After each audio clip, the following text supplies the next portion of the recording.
I am excited today because I have been trying to get this woman to meet the biz for years. In fact, I have a poster from years ago that we made. And who is almost right in the center? Aww. Gorgeous, amazing woman. And isn't that a great poster? I'm going to just get right into it because we've got Teal Sherer here. Hi. Hello. I'm so happy to be here. Oh, I'm so glad you're here. I think it's so funny that it took the pandemic, to get this. It's like we could have done this before, you know? Right. I know. Because I'm not physically in LA anymore. No, which is amazing. So it's like we've been trying to maybe if I was going to visit, come and drop in on a class, but it just never works out. And I've been putting this off for a while. You've been, say that again? I've been putting this off for a while, doing it online. And it's great. I've been watching them and they're great. Oh, thank you. Yeah. It's fun. It's fun. It's family. Yeah, and it's just a way to connect with people right now with everything that's going on and just, yeah. How have you been? And so you're where now? Seattle. Oh, Seattle. Nobody knows where I am. I thought it was I was in Nashville. You were in Nashville. So after LA was Nashville. Okay. And then we moved to Seattle 3 years ago. Okay. Yeah. Okay. Well, that makes some sense. Yeah. Yeah. I loved Seattle. My brother used to live up in Federal Way. Oh, yeah. Not anymore. Say that again? No, I said not anymore. Oh, okay. You know, like Inspector Clouseau used to say. So now you grew up in Tennessee. Yes, from 4th grade on. My dad was in the Navy, so we moved around a lot when I was little. But from 4th grade on, I lived in Lenoir City, Tennessee, a small town right outside of Knoxville, Tennessee. Mm-hmm. And when did you first know that you wanted to be in show business? Well, I had always liked performing. I was a cheerleader. So I liked that. I liked being in front of people. I liked that attention. And then when I was 14 years old, I was in a car accident and broke my back. And I am a paraplegic. I use a wheelchair. And so I had just started my freshman year of high school. I had just made the junior varsity cheerleading team. And then this happened. And then I really didn't start performing or, acting again until college. And I went to college in Atlanta, Georgia, at Oglethorpe University. And I thought that I wanted to go into broadcast journalism. And as part of that major, I took a theater class. Right. And just fell in love, and it was game over. And so then I double majored also in theater and have been doing acting, pretty much nonstop from that. And not just acting, also working behind the scenes, producing, stage managing, anything. And then also during college at the same time, I started dancing with a professionally integrated dance company, Full Radius Dance. Full Radius? Yes. So it was all at once. I move away from home. I'm in Atlanta. I'm at college. I start doing theater, and then I start dancing, and then that kind of became, my world. Wow, this is great. And when did you move to LA, or what brought you to LA? Yeah, I moved to LA in 2005. After I graduated from college, I got an agent in Atlanta. Nice. And started auditioning. And I booked an HBO film called Warm Springs. Was that Kenneth Branagh? Yes.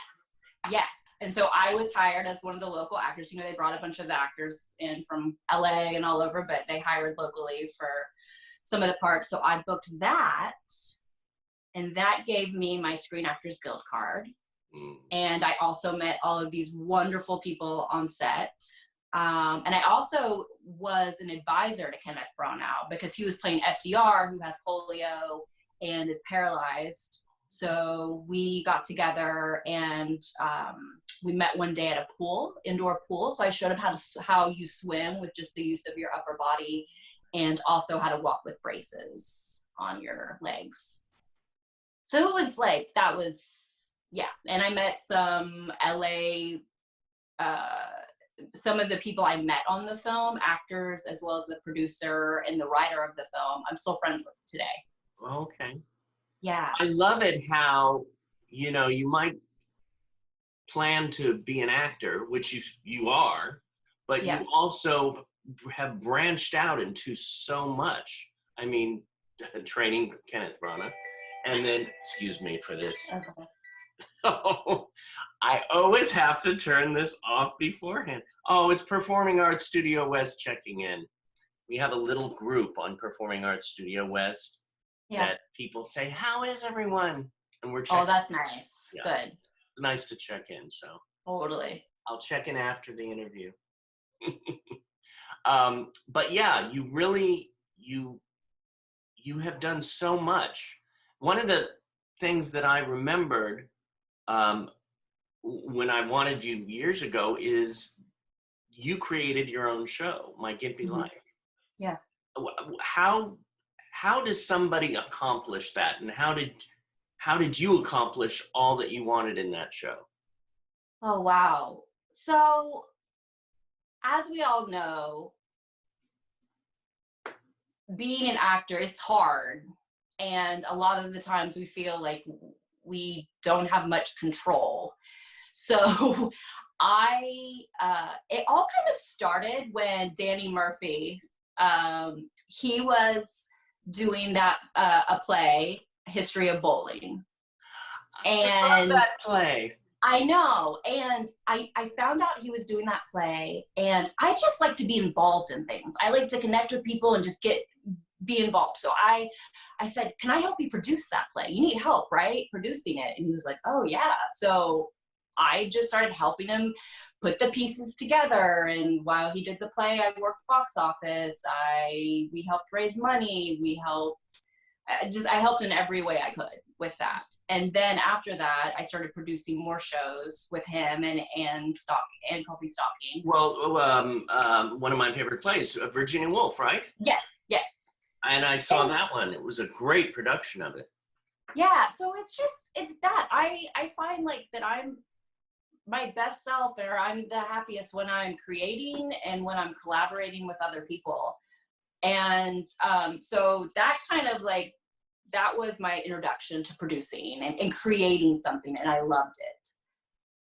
And then my friend Felicia Day created a web series called The Guild, which was very popular, and I had a part in that show, and it was great to see what she accomplished with that show, how she brought all these people together and created a show that she was passionate about, and then to see the community that was created around the show when she put it on YouTube. So that was inspiring to me, and I was like, well, I should do that. I have stories to tell. I have a unique perspective, one that, as we all know, is a perspective we don't often see represented. And so yeah, that's kind of how it all started. And then you went in and you wrote. You wrote the show, right? No, I didn't write. A writer named Gabe Yor, we collaborated together, because even though I am writing more now, at that time I didn't consider myself a writer. And he had written TV and scripts, and so he kind of knew that format, and so we worked together. Right. And he Well, what's so good too is that you knew that, you wanted to create this show, but you knew that you needed to collaborate. You knew that you needed another writer. You needed other people around you. Yeah, I needed people who knew more than me in different areas. And because of working on the guild, I had met a lot of those people, and a lot of those people we brought over to work on my Gimpy life. That was such a good web series. I loved Yeah. it. And it had 2 seasons, right? Yes. Yes. Do you ever want to go back and do a 3rd season, or are you just like, no, I want to move forward? Yeah, it's a hard thing. It's like, I'd love to do more. I mean, it's like with anything, you need the money. It's a lot of work. And I feel like I did 2 seasons of it. We'll see. Right. We'll see where things go, but I do miss it. Right. I'm thinking of what hit me in my head now when I first got to LA. One of my side jobs was craft service on John Favreau's television show. And he did that for, I think, 4 years or 4 seasons, maybe 4.5. It was interesting, the last season. But I worked on it for, I think, 3.5, 4 seasons. And but I always wonder if people like ever go back and go, oh, that would be fun to go back and do I don't know, maybe a special episode or something. Oh yeah, like just do Yeah. Now I saw, and this makes sense what I was saying about Seattle. I mean, it in a way it doesn't have to make sense, because you could live anywhere and go to Canada, but you just did cost of living in Canada. Yes, I did in Vancouver. I was in Vancouver for 7 weeks rehearsing, and then we did the show at the Arts Club in Vancouver. And then after that, 2 months later, we took that same show to Edmonton, to the Citadel Theater, which was it was fabulous. I mean, it was it was in January, so it was like -40 there. Oh my God. But was that this January? Yes, I was just there. It's so crazy because it seems like a lifetime ago because of what's happening right now. But it was crazy to think I was just up, January and then the beginning of February doing a show. Yeah. Talk about like boom. I know. And then I was supposed to be doing the Seattle cost of living. Right. We should have been in rehearsals right now, but Right.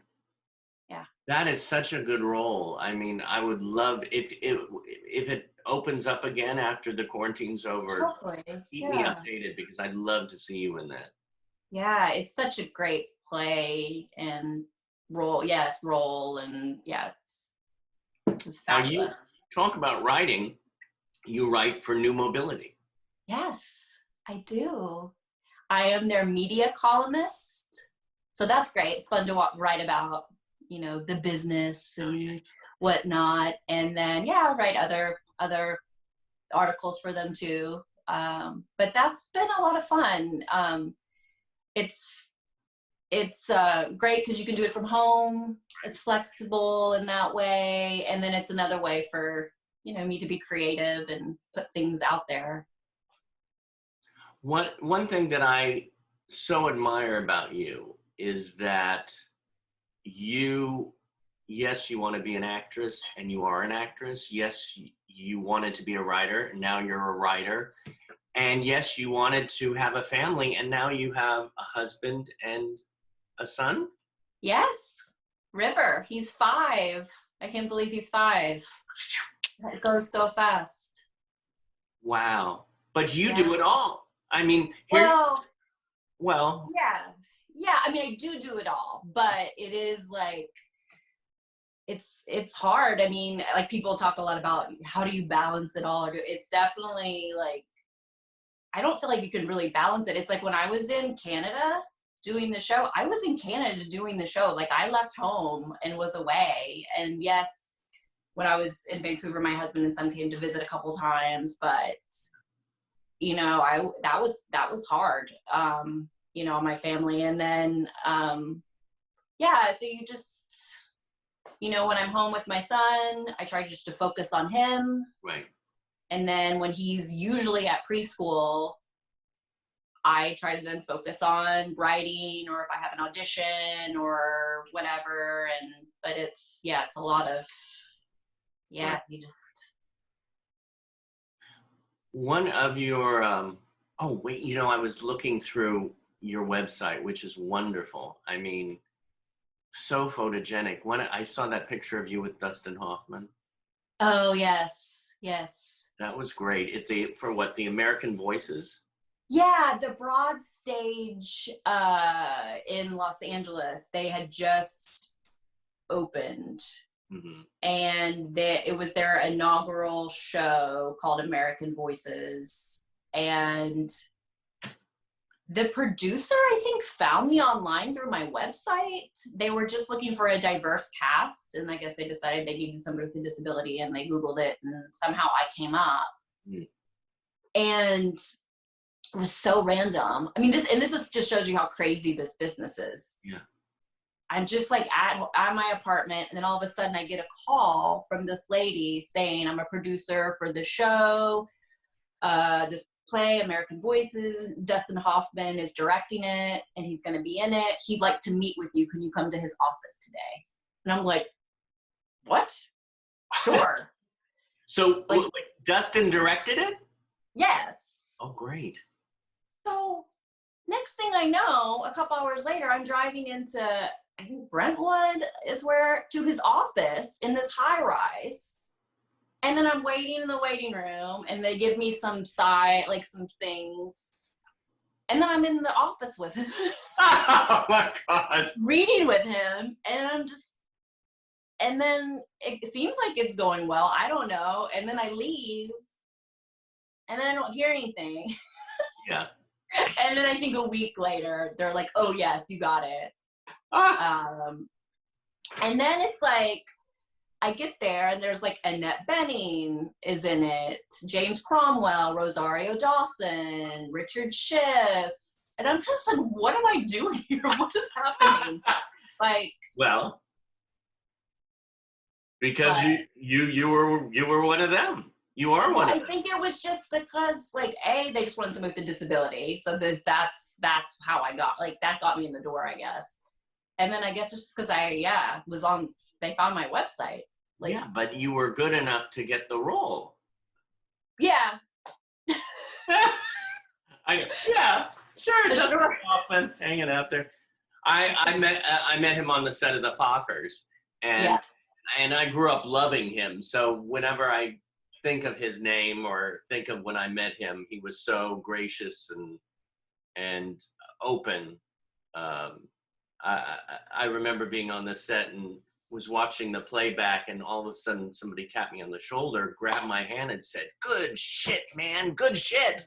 Yeah, I love that. I turned, and it's Dustin Hoffman, and I was going, okay, I can go now. I can leave, the planet. But yeah, I love seeing that picture because it radiates. And then I saw you worked with Will Wheaton, who I'm. Oh yes, on the Guild. Yeah. That was great. Because the Guild is about a group of online gamers who play World of Warcraft, but then they decide to meet in person. And so we're in season 3, we're their nemesis. So we're another guild of online gamers, but we're the evil Axis of Anarchy Guild. And so that was fun.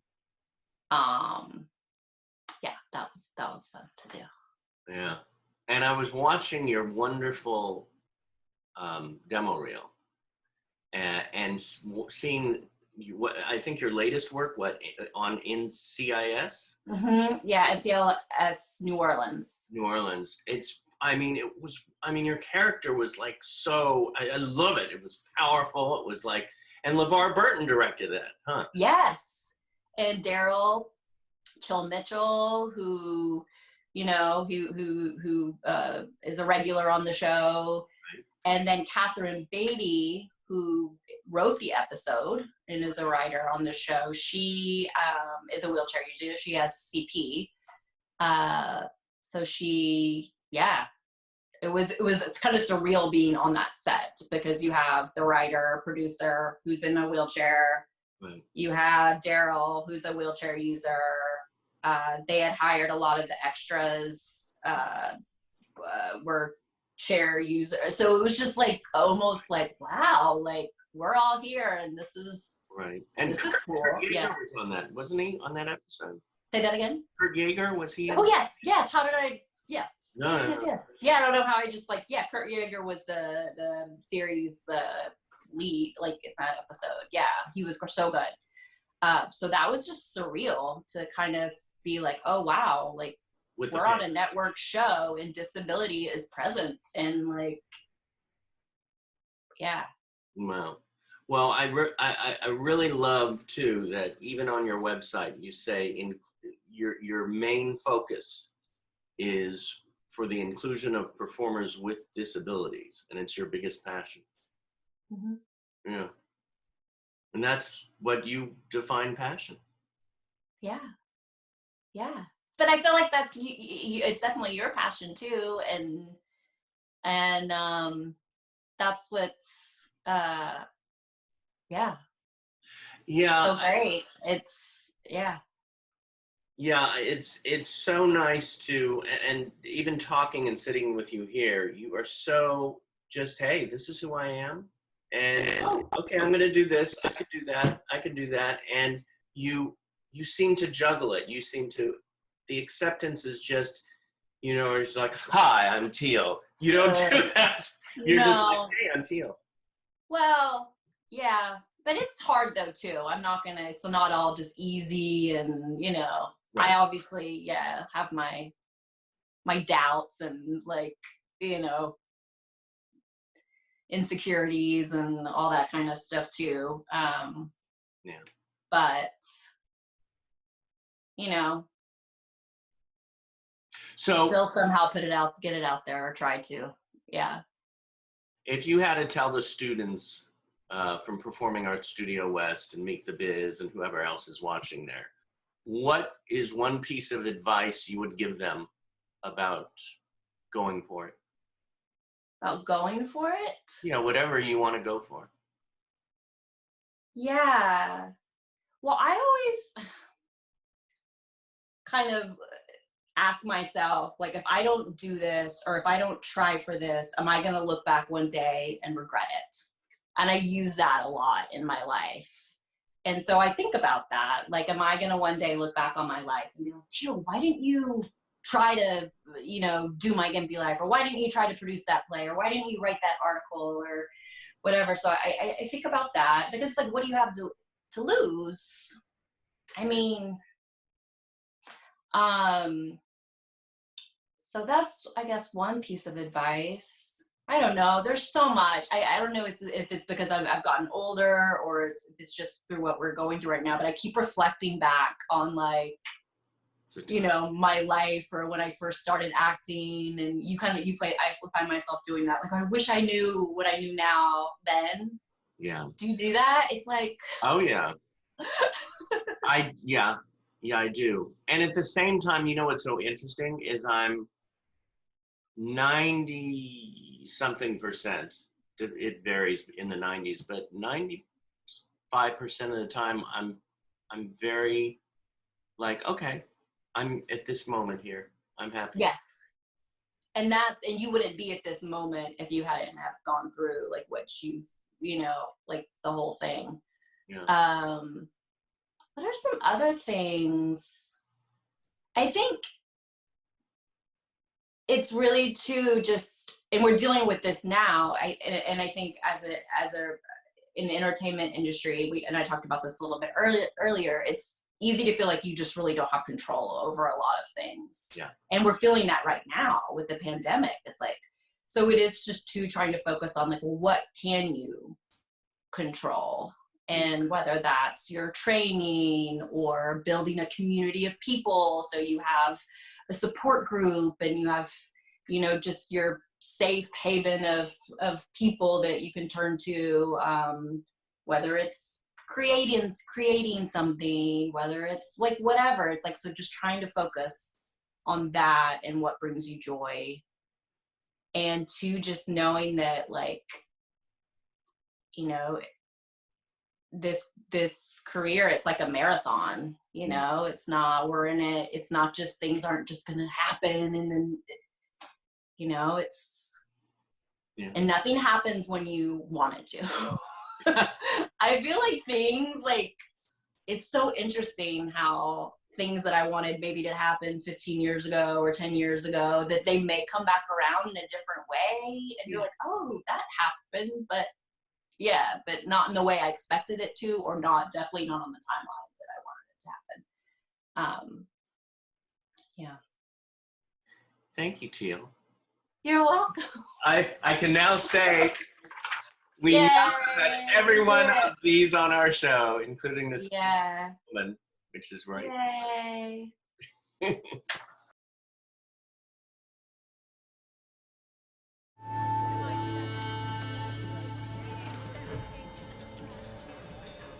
I was told NCIS cleared us of any wrongdoing. That's right.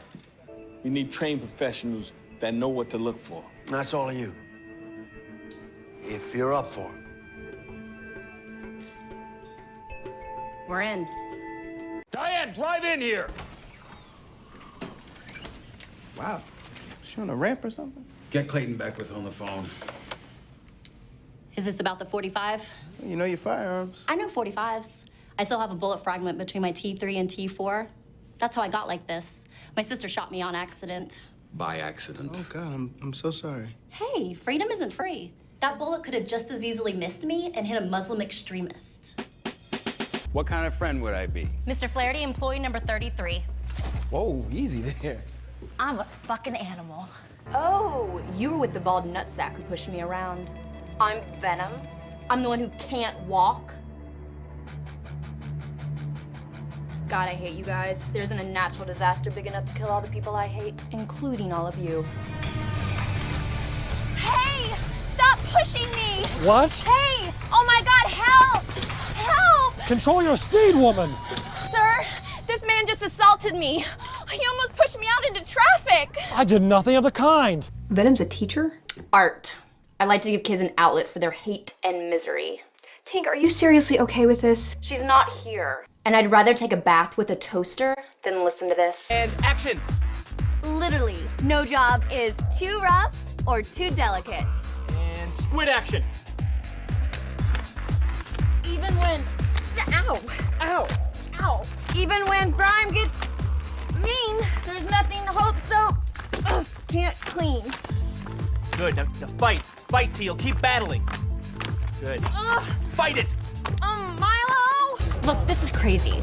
We're not enemies, and I bet we have a lot more in common besides our names. Like what? Besides the fact that you're trying to steal my acting gig. I just think that we may have a similar perspective. You don't know me. I'm not saying that I know what it's like to be you, but look around. We're both sniffing butts and we can't get served. Well, you know what, bitch? You're about to get served. Crap. Are we about to have a dance-off? Oh, sorry.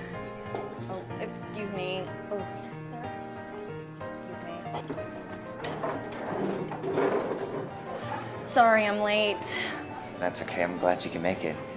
Amy's told me a lot of really great stuff about you. Same. Although she didn't say much other than you're super cute. Blush. Well, I'm a performer too. You are? I'm a juggler. I juggle. Oh, where did you learn that? Well, I grew up in Alabama, and I did gymnastics, and I trained with a professional juggler there. And that's actually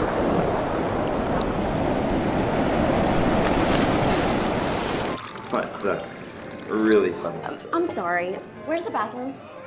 Yeah, it's just right over there, next to the entrance. Ugh.